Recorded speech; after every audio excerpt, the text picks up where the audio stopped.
예, 안녕하세요. 놀이섬입니다.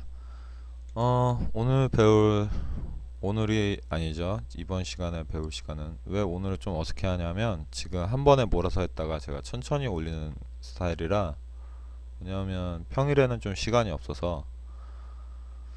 어쨌든 오늘 배울 옵션은 블렌딩과 레이어에 관한 보조적인 옵션들을 알아볼게요. 자, 이런 이미지가 하나 있습니다. 여기에 하나 컬러를 이제 그라디언트로 대충 좀 이쪽으로 갈까요? 좀 이쁜 컬러로 대충 하나 줘보겠습니다.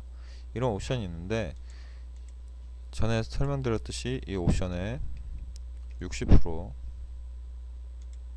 이제 오퍼시티 값이 되고요. 이제 필 채워지는 값이죠. 이거 자체에서도 채우고 이거 자체에서도 줄이고 뭐 이런 느낌이라 생각하시면 됩니다. 지금 다 빼보면 어차피 안 보이죠. 그러니까 두 가지를 줄 수 있는데, 그 값에 또 나누기의 나누기라고 해야 될까요? 좀 그렇게 생각하시면 될 것 같고요. 이제 디졸브는 좀 티가 안 나네요. 원래는 좀 티가 나야 되는데. 이제 다크는 이제 어두워지는 쪽 계열이죠. 이제 멀티플라이 컬러번 태워준다고 생각하시면 돼요. 이 색깔에 더 얹혀서 이 색깔로 태워준다고 생각하시면 되고요. 그럼 지글대는 느낌과 약간 픽셀이 깨진 듯한 느낌이 나면서 그런 느낌이 납니다. 리니어번 살짝 선형으로 태우고, 이제 다크 컬러 어둡게, 어두운 컬러나 뭐 이런 쪽은 이제 밝은 컬러는 없어지고 그런 톤으로 바뀌게 되는 그런 옵션들이고요. 이제 라이트는 밝아지고 그런 컬러 다치나, 이쪽은 다 밝은 계열입니다. 스크린, 컬러 다치, 이 컬러로 밝게 입혀준다라는 생각하시면 되고요. 리니어 다치, 성형 다치죠. 라이트는 컬러. 이제 제일 많이 쓰는 게 오버레이입니다. 컬러에 대한 값을 그대로 원본을 좀 손상시키지 않으면서 이 컬러만 좀 변형을 주거나 뭐 느낌을 바꾸거나 할 때 쓰는 게 오버레이를 제일 많이 쓰고요. 소프트 라이트는 오버레이와 같은데 좀 더 부드럽죠, 느낌이. 이제 하드 라이트 좀 센 느낌을 주는 거고요. 이제 이쪽은 거의 다 입혀주는 거고 좀 다른 느낌 뭐 이런 식으로 간다고 생각하시면 돼요. 이제 이쪽은 완전히 이제 영역을 얘네가 지금 화면은 안 보이겠네요. 이렇게 보시면 여기까지가 다 비슷한 계열이라 생각하시면 되고요.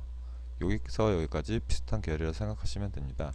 그래서 디퍼런스, 뭐 익스크루전, 이제 메탈이나 좀 나이트 같은 느낌, 클럽 뭐 이런 느낌을 많이 쓸 때도 하고요. 이제 저는 솔직히 말하면 이 디비드는 써본 적이 없습니다. 컬러에 따라 값이 이것도 좀 많이 차이가 있네요. 그래서 제일 중요한 건 이제 슈값, 컬러값, 이제 그 흑백에서 사진 컬러만 바꿔준다 생각하시면 돼요. 이렇게 눌러가면서 좀 확인을 하는 게 제일 빠르고요. 어떤 결과물이 나올지는 솔직히 모릅니다. 뭐 오버레이나 뭐 그쪽은 알겠죠. 근데 좀 더 확실히 하는 것들은 다 눌러보고, 그리고 어떤 영역은 어떤 쪽이구나를 이해를 하시면 하나하나 눌러가면 기본적으로 맨 처음에 갈 때 그쪽을 찾게 됩니다. 이제 루민 솔팅가, 이거는 이제 회색 계열로 바꿔지는 건데요. 컬러들을 전체적으로 이거는 그림 같은 데 쓸 때 이제 지금 안쪽을 회색으로 그림을 그리고 뭐 컬러로 채워줄 때 많이 쓰는 쪽도 제가 봤고요. 이거는 컬러를 이제 나머지 그냥 컬러를 입힌다고 생각하시면 돼요. 이제 세츄레이션 값을 뒤집어 주는 거죠. 이러면 슈가, 아까도 얘기했던 회색계에서 채색계들을 슈값을 이쪽 컬러 계열로 바꿔주는 겁니다. 자, 이 기본적인 옵션은 이렇고요. 이 블렌딩 모드는 하나하나 눌러가면서 설명하는 것보다, 저도 정확히 이해하는 것보다는 눌러가면서 그때그때 확인하고, 정확히 옵션을 나오게 하는 분들은 없습니다. 솔직히 저처럼 어디 영역을 지정을 해주고 그런 쪽이고요. 그리고 이 레이어에서 가장 중요한 거는 이 레이어 스타일인데, 뭐 예를 들어서 이런 이미지를 하나 만들었다 쳤을 때, 레이어 스타일은 더블 클릭하면 들어가게 됩니다. 아니면 우측 버튼을 눌러서 이제 레이어 스타일을 갈 수 있는데요. 어디 있었죠? 네, 여기 맨 위에 나오네요. 이제 블렌딩 옵션이라 나오지만 실질적으로는 레이어 스타일이고요. 더블 클릭했을 때 나오면 무언가를 줬을 땐 이 옆에 FX라고 뜹니다. 썸네일을 클릭해서 하는 게 아니라 이 우측에 빈 공간을 클릭해 주시면 됩니다. 그럼 이제 하나하나 알아볼게요. 이 베벨 엠버스는 베벨 엠버스 전에 선택을 꼭 해줘야 됩니다. 블렌딩 옵션을 보시면 이제 이거는 전체적인 오퍼시티 값이고요. 이 필 오퍼시티는 보시면 베벨 엠버스는 남기고 이 안에 맨 처음에 있던 걸 없애줍니다. 보시면 이건 전체적인 걸 없애주는 거고요. 그래서 뭐 유리 같은 것이 느낌을 줄 때는 모든 옵션을 다 주고 맨 마지막에 이제 필 오퍼시티를 없앱니다. 여기 이 안에 이제 베벨 엠버스를 보시면 3D 느낌 입체감을 준다고 생각하시면 돼요. 이제 높이 값을 더 세게 해줄수록 이 라인이 선명해지죠. 그리고 사이즈를 넣어주면 이런 느낌이 가능합니다. 소프트는 부드러운 정도를 정해줄 수가 있고요. 이제 뭐 이너 베벨, 아우터 베벨 이제 바깥쪽을 주는 거죠. 근데 이런 옵션들을 통해서 많이 주고요. 여기서 눈여겨봐야 될 거는 디렉션 같은 경우는 이제 방향인데 이런 것보다 즉 뭐 요거는 이제 방향, 빛이 오는 방향 뭐 이런 옵션들인데 이런 것보다 이 그로스 컨터르라고 해서 이 값을 바꿀 수가 있습니다. 보면은 이 빛이 오는 거를 느낌을 뭐라고 할까요? 그냥 한 번에 쭉 오는 느낌을 좀 한번 꼬아준다고 할까요? 그러면 이런 식으로 그래서 이런 옵션들을 이용하면 좀 다양하게 이 빛이 꼭 꼬아지는 것들을 옵션 사이사이를 두 번 빛이 들어간다는 얘기죠. 이런 거 같은 경우는 이렇게 이용을 하면은 좀 다양한 값을 줄 수가 있습니다. 그래서 그래프가 참 중요하고요. 아마 지금 CS6가 아닌 이상은 아마 이 메뉴가 위치가 좀 틀릴 겁니다. 5는 좀 잘 모르겠고요. 4는 일단 이 모양이 아닙니다. 그리고 이 요것들은 이제 정확히 이 라인 이 뭐라고 하죠? 이 각진 현상이라고 해야 되나요? 이 옵션들을 좀 한글로 설명하기가 좀 힘드네요. 대충 이해를 하실 거예요. 눈으로 직접 보이시니까. 제가 일부러 값을 크게 해서 보여드리고 있거든요. 자, 이 텍스처는 다른 이미지를 입혀서 그 위에 얹히는 거라고 생각하시면 됩니다. 이렇게 다양하게 옵션을 주고 스케일을 줄 수도 있고요. 이제 뎁스 값을 깊이 파인 값을 넘어서 이런 재질로 된 이렇게 볼드감이 있는 옵션이다. 이런 거라 생각하시면 돼요. 스트로크는 이 외부적인 선을 말하고요. 사이즈 이 외부의 선을 만드는 겁니다. 거의 보통 블랙이나 뭐 글씨 같은 거 만들 때 쓰고요. 오퍼시티는 지금 그 전에 만들던 것 때문에 그 옵션 값이 그대로 있는데 100%가 기본일 겁니다. 이런 식으로 되어 있고요. 이너 섀도우는 안쪽에 구멍이 파인다고 생각하시면 돼요. 이제 안쪽에 빛이 이쪽으로 오기 때문에 그때 이거였나요? 아니네. 컨트롤 이거네요. 스크린 들어온 줄 알았는데 맞네요. 펜 툴로 해야 되는데 이제 이쪽으로 빛이 온다고 생각하시면 돼요. 이쪽으로 빛이 와서 여긴 가려져서 그림자가 이 안쪽에 생긴다고 생각하시면 편합니다.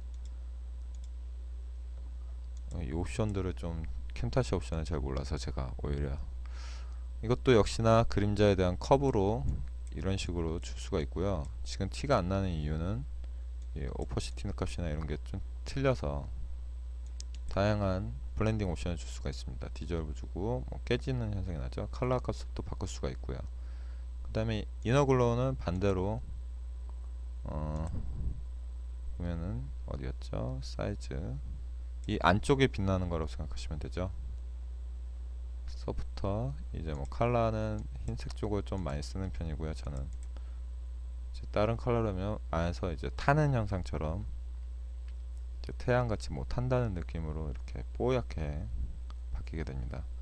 이것도 역시나 이런 커브 버튼을 눌렀을 때 이렇게 나오고요. 여기 화살표 버튼을 누르면 이렇게 다양한 옵션들이 생겨서 PC에 들어갔다 나왔다. 아까 이 그래프를 이해 잘 못하신 분들은 이걸 보시면, 이쪽 거의 옵션을 건드려 보시면 이 그래프들에 대한 그 이해도는 좀 빠르게 될 거라고 생각합니다. 그리고 이 중요한 거 중에 하나가 이 스테인인데, 이름이 왜 스테인인지 모르겠지만 저는 이제 스테인리스를 좀 떠올리면서 기억을 했거든요. 보시면 스테인리스 재질을 만들어 준다고 생각을 해서 다른 옵션들을 적용했을 때 이 영역으로 이 회색이 들어와서 이런 식으로 간다 라고 생각하시면 돼요. 그래서 오파시티를 좀 빼주고 뭐 다양한 옵션들을 통해서 이제 뭐 만들어 주는 거죠. 뭐 이런 식으로 이너 섀도우는 필요가 없네요. 스트로크도 좀 필요 없을 것 같고요. 뭐 베벨 엠보스에서 뭔가 좀 독특한 모양을 만들 때, 글씨 디자인을 할 때나 이렇게 많이 쓰입니다. 컬러 오버레이는 단색 컬러, 이제 뭐 원래 가지고 있던 컬러에 멀티플라이로 준다거나 뭐 이런 식으로 준다고 생각하시면 되고요. 그라디언트 오버레이는 뭐 생각하다시피 알고 있을 거라 생각하는데요. 이 그라디에이션이 자체 옵션으로 들어가서 원 컬러를 뒤덮어주는 그런 생각하시면 됩니다. 반대쪽으로 뒤집어지고 뭐 스케일도 바꾸고 앵글값도 바꿀 수가 있고요. 블렌딩 옵션도 다 바꿔지고요. 뭐 지금 리니어인데 뭐 레이디얼로 바꿀 수 있고 앵글 값으로 해서 바꿀 수도 있고요.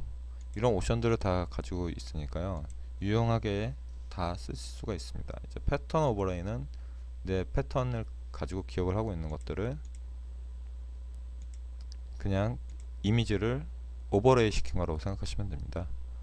이 안에 있는 베벨 엠보스의 텍스처는 이 재질을 입혀주는 거지만, 이거는 그냥 재질이 아닌 그림을 그려줬다 생각하시면 돼요.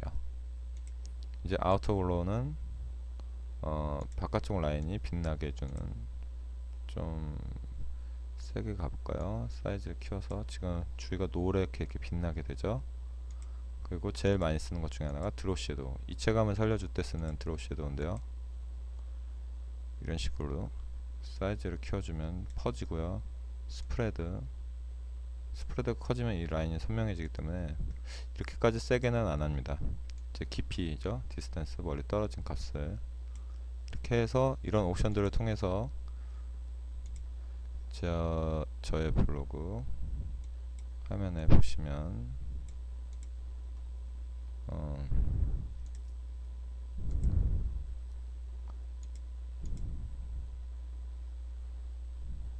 요런 글씨의 느낌이 완성이 됩니다. 이것뿐만 아니라 뭐 다양하게 만들어서 제가 옵션들을 보여줬는데요, 저번 시간에 얘기했던 이런 블링블링 옵션에 대한 얘기도 다 있고요. 자, 오늘 강의는 여기까지고요. 재밌게 보셨다면 광고 부탁드릴게요.